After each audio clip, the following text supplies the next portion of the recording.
And what is up, everybody? It's actually kind of late in February, and I just finished watching Born a Champion. And interesting for the most part, even how I was even informed of the existence of this movie. My sister pointed it out to me. Not only is it an MMA movie, which, me being an MMA fan, practitioner, you know, former instructor, as well as competitor.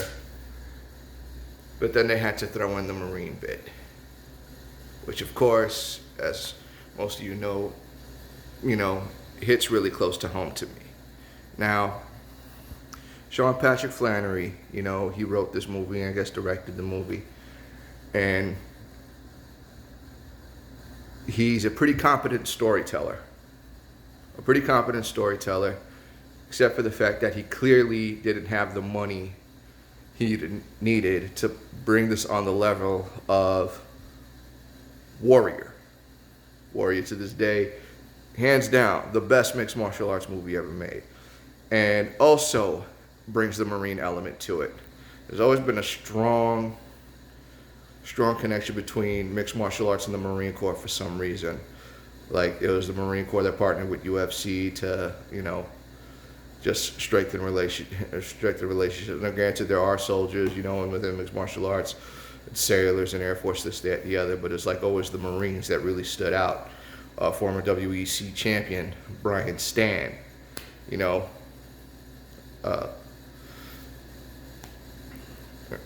just to say the least. This movie, Sean Patrick Flanery, great actor. Acting wasn't the problem. The story wasn't the problem. I would say a bit of a cinematography, like take, different camera angles to set the other. It's sad that the budget wasn't, that they didn't have this. If they'd have had the same budget for that, for Warrior, or even Red Belt for that matter, if they'd have had the same budget as either of those movies, not only could this have been brought out on a broader scale, it really, really would have drove the point home with this movie. Because here was a Marine who used Brazilian Jiu-Jitsu to basically combat his PTSD, like I used to, till I got herniated discs in my neck. And the VA doesn't want me, for whatever reason, every time I try scheduling physical therapy, they don't take me seriously. I can't fight anymore because of that. Because they're not trying to help me to get better, and granted, I got my compensation, and because of that, I could pursue my film career.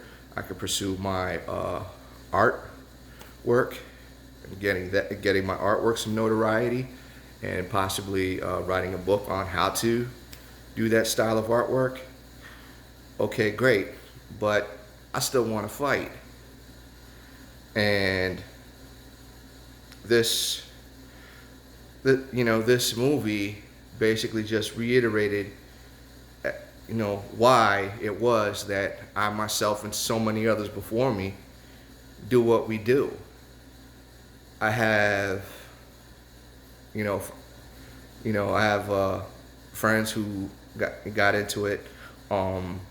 My friend Ken, who unfortunately, he can't do it anymore because of this life-threatening seizure he had, and he's still prone to seizures. Therefore, he's stuck, unfortunately doing nothing. And he was, skill-wise, we were the same. He was just in much better shape than me. He was faster than me, and because of that, he would be able to get the upper hand on me. There's a couple times in kickboxing, I actually had the upper hand on him. But then, give it a week or two, and he's just destroying me like he would do pretty much everybody else. And now he can't,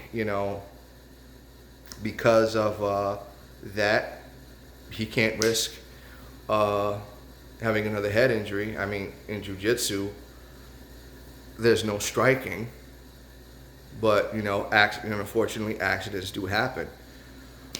I was able to get around my shoulder, for years.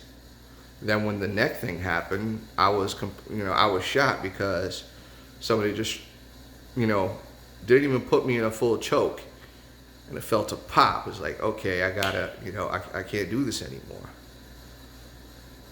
I was an instructor for 4.5 years. I know all, and I just want one championship belt. I don't care if I ever compete again. Just let me win a championship belt. That's all I want.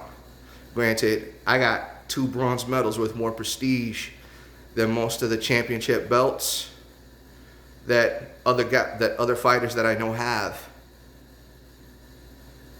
Bronze medals, third place medals with more prestige than the championship that most of these guys won. A lot of these guys I don't even like. It's weird. It's absolutely weird. And this movie just reiterated everything. I totally relate to this. Being a Marine, losing friends, coming out, learning something new about yourself, something that's gonna help you get past, get past everything, and now, due to something you can't do what you love anymore. It hit still, strikes too many chords for me. It wasn't a war movie where, got the explosions and everything else going on around you, which would trigger my PTSD, and I would still sit through and watch it because I genuinely feel obligated, because I'm like one of the very few people on the planet that obviously knows what it is that story is trying to portray and what that person at that time is going through, especially if it's a true story like Hacksaw Ridge or Megan Levy. Even the Netflix docudrama series, Medal of Honor. But for someone like me, it sucks having. There's this other movie that took place in Vietnam, true story, and I can't bring myself to watch it because I know what it's gonna do to me, and I know if I sit down and try to watch it, I have to sit through it, despite knowing that it's gonna mess me up. So I've put off watching it for so long. Probably gonna watch it eventually. This movie, struck a chord with me without, triggering the PTSD. And I wanted to wait till somebody, got back from what they're going through, so I could show, like I watched it with them. But it's just something I just had to finally see for myself. And I miss jiu-jitsu, and I still got one fight left in me. I want to compete in jiu-jitsu again, and depending on how that goes is going to depend on whether or not I take that last fight. I still got one good fight left in me, and I take that fight. Hopefully I win, and with that win, who knows what'll happen afterwards. If I can just get past that jiu-jitsu match first. So I'm going to compete in jiu-jitsu again this year. I don't know where, because apparently any tournaments that were happening in Tulsa have already passed. So I gotta look for, there was one in Austin, Texas, where my third hat drill instructor lives. I asked him, I said, if I compete out there, will you be in my corner on this day? He's like, well, I already, I was like, unfortunately, I already got plans for that day. So that kind of sucks. Who knows? I don't know how long I'm going to be out in Tulsa. I don't know how long I'm going to be out here for. I know my lease is good for a year, and I already paid my rent, so I'm not being evicted anytime soon. This is going to be a very interesting year. And as interesting as last year was, and as successful for me as last year was, I'm hoping to do even better this year. Not just with my art, not just with my artwork, but with my film career, with my, martial arts career as well. I've been trying to get ISSA certified as a kickboxing instructor, and I've been slowly but surely paying it off, but not taking the courses that I need to. I've been putting that off, and eventually the entire curriculum's going to be paid for, and once it's paid for, I could just, I could just go through everything and get certified. I hope, I really hope that everything goes through. And this year, just like last year, I'm not making any excuses. I'm not using my shortcomings as a means of, as to why nothing worked. I came out here for a reason. I got away from New York. As much as I love New York and I do want to move back, I also feel like I've outgrown it. I was talking with a guy that I knew from New York. He's a few years younger than me, but we kind of grew up together. A couple years younger than me. And come to find out, long after I got out the Marine Corps, that now he's a Marine. Not only is he a Marine, he's an officer. And jokingly I said, I got out as a Lance Corporal because I genuinely didn't care about picking up rank. I only joined for the college money. And I run into this guy, I see this guy on Facebook, and I see that he's wearing first lieutenant bars. I was like, you gotta be kidding me. He's like, not only is this dude a Marine, he's an officer. And I jokingly messaged him saying, just so you know, I still consider you as my junior Marine, sir. I just finished talking with him today, and in my review of Iron Fist, on how Finn Jones's dumbass was complaining that nobody liked Iron Fist because everybody hates Donald Trump, and because he was a rich white boy, nobody likes rich white boys, right? And it was like, well, what's Green Arrow's excuse? What's what's Batman's excuse? What's Iron Man's excuse? And the idea about that was because he said they're not relatable, because he's not relatable because he's a rich white boy. I wasn't looking at the fact that he was a rich white boy, and I'm telling this to my friend as well. And mind you, he's had a desk job his entire year in the Marine Corps. It's not even, it's not like with me, where I was an ordnance technician who was dumb enough to raise his hand to go play infantry for 8.5 months. I understand every Marine's a rifleman. That doesn't mean take Marines off their regular job and turn them into infantry, which is what they did. Which is what they did with me, and at least close to 300 other Marines. Bunch of air wing technicians. Let's pull them off the air wing technicians, and my boy Caesar, who was admin. Dude was a freaking clerk, and he volunteered to go out there. Volunteered to go out there with us because he just wanted to get out of the office. So okay, fine.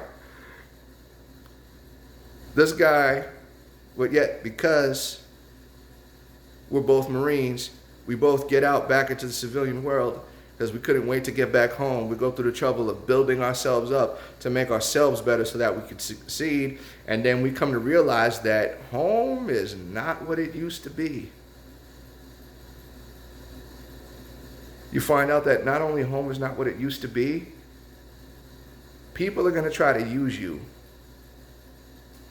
because of what you could bring, because they're going to use you for your skills, but how you can better them.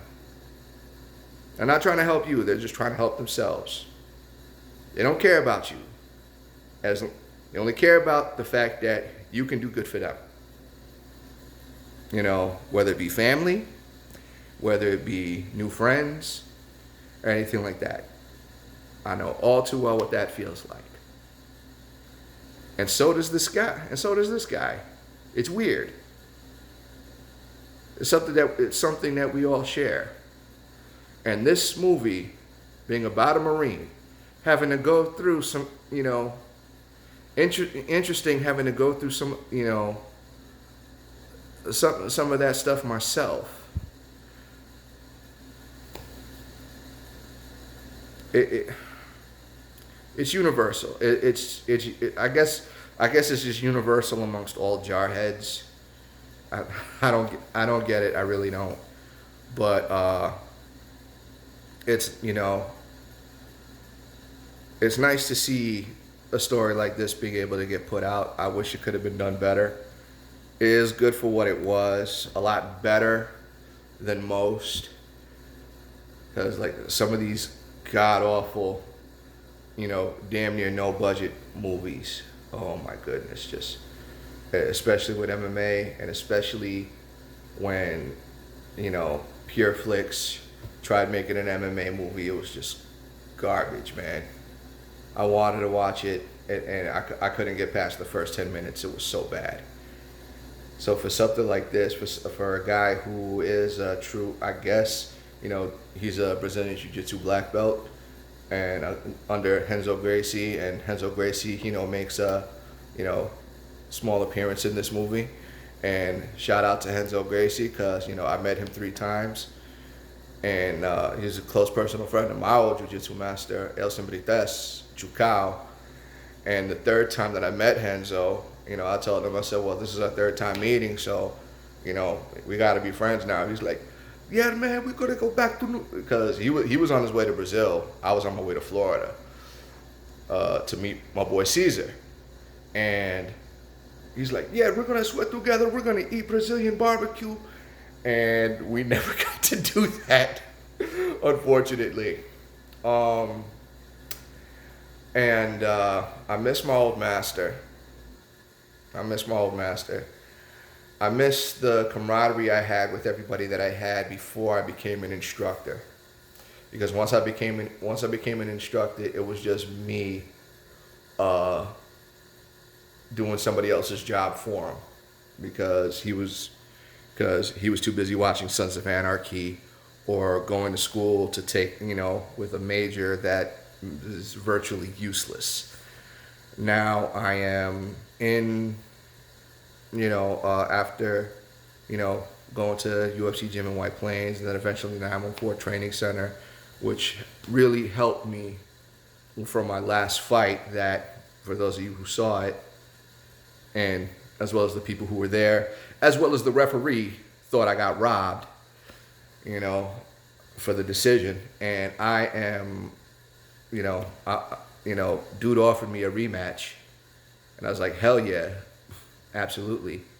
So that's my one fight left that I got. It's my one good fight left. Just like this dude, blind in one eye, could possibly lose the vision in his one good eye. Opportunity for a rematch of the dude that cheap shotted him. Got one good fight left in me. So 2021, I got my hands up, just like I do every year. Let's see what happens. I'm done talking. You guys have a good night.